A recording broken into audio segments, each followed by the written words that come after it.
Les Arnott here, and we're talking today about lenses and wildlife photography. So, a lot of people may have commonly the 400 Canon lens for Canon shooters, or if you've got other cameras, you may have a 300mm lens, but you can't afford to go to that step up to get that 600mm or 500mm Canon, Nikon lens or whatever to get you closer to the subject. So this is one of those type of photos really, which is, it's okay, but it would be nicer if we'd have got that bit closer.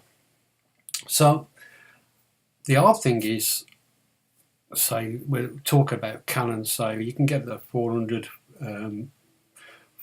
prime for less, just under £1,000, or around the £1,000 mark. I think it's slightly under that now. So it's a good lens, and this was the lens that was used for this shot. I've now got the new 400mm, which is more expensive, so it's getting closer to £2,000. But to go up from that stage to the 600mm Canon, you're talking over £10,000. So it's just not feasible for me to pay that amount of money for a lens. I just can't afford it. There are other lenses, and I've got a Sigma 600, 100, 600. Now that's a nice lens, but it's not quite as fast and as responsive as the Canon. So I do tend to miss shots with that I'd get with the Canon lens, the shorter Canon lens. But it does get me closer.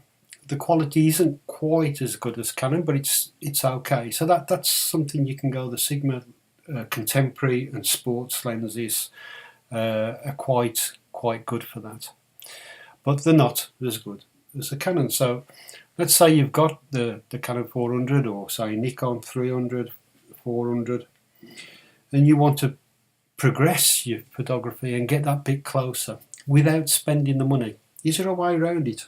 And there is now, with the changes in Photoshop and the progress of Photoshop. There is a way of actually resizing your images and getting more or less the same quality. And I've used this method for a long time now, and it's got better and better. So Adobe have been working on it, and it definitely is a big improvement, and it will get you closer to your subject without having to spend the money. So let's say, okay, that's my 400 lens. Let's take this into Photoshop. So I'm going to right click, edit in Photoshop, and we'll just wait while that opens up. Okay, so here we are in Photoshop with the picture, and first of all you need to check this. You need to go click on Photoshop, go to Preferences, and go to Technology Previews. Click on that, so it's right at the bottom there. And what you need to make sure, because isn't usually on by default, is that you tick Enable Preserve Details to Upscale. Now this is a new technology for artificial intelligence assisting the upscaling of images, and it's really good. Okay, so we've got that, and I'm going to click on OK, and then I'm just going to crop the picture, making sure that I've got nothing. Let's just clear that, so I'm not putting anything in the resolution. We just want to keep it the same resolution and everything. We just want to resize it. So I'm just going to get that down, press enter. That's the image that I want. That's what I wish I could have zoomed into. You can see it's not too bad, but I haven't got the size there. If I wanted to print this huge print or whatever, then I wouldn't be able to really. We haven't got the quality there if we resize it that big. So this is the magic now. We go to Image, and we go to Image Size. Now when this comes up, it's the resample box there that you need to look at, because you have a number of different selections there, and you must make sure that you select preserve details, because this is the new technology for resizing the images. Now let's look at this. It's got 2703 pixels. So let's say I want that. I took that with a 400mm lens, and I want to resize that as if I had an 800mm lens. So in that case I'll be doubling that, or roughly. So instead of just doubling it, we'll say around 6000, yeah? Let's just go for 6000 pixels, which is a huge increase. And we can see the preview here.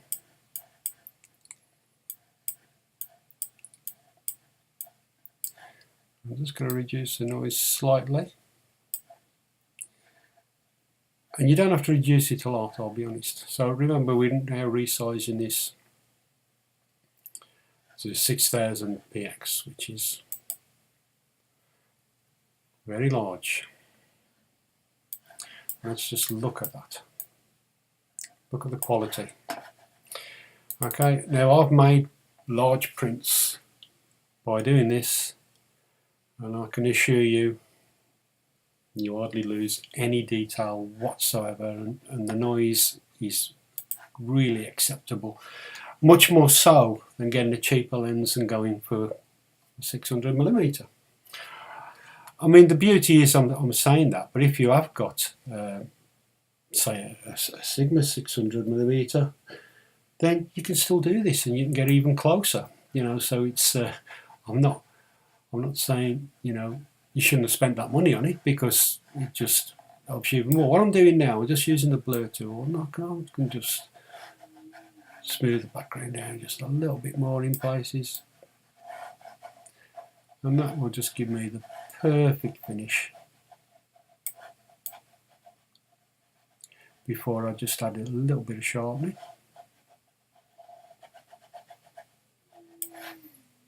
I'll probably sharpen up really, but let's just see what we can add to it. So we'll go to filter, and we'll go to sharpen. I'll use smart sharpen. I use all the techniques usually, but this is what everybody will have.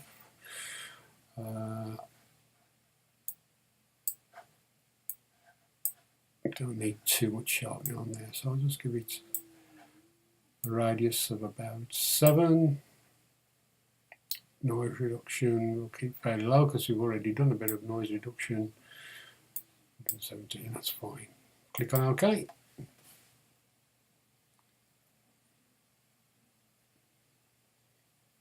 So now it's sharpening the image.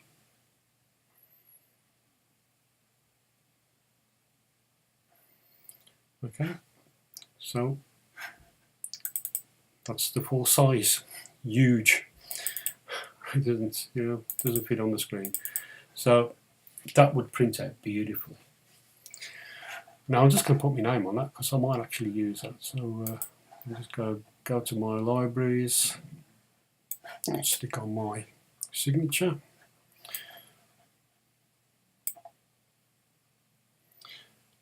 There we go. Then I'll flatten the image. Go to the layers, flatten image, file save. And then when I close this, it will take me back to Lightroom. So what I've now got is, this is the one I've just produced, and if I click on that, that will zoom in 100%. And there's the original. Okay, so that is how to save you money on a new lens.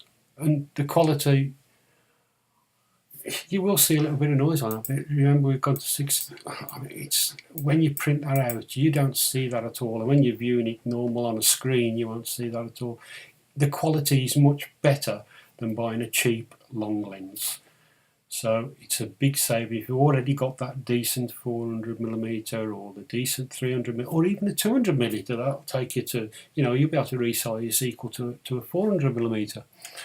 Even with your macro shots, You know, if you've got a macro lens and you want to get closer, you can do exactly the same and scale it up and get these amazing pictures to print out. And I have printed them out and they look fantastic. You can't tell that they've been rescaled. Okay, so that's all from me. I hope you enjoyed that. I hope it saves you some money.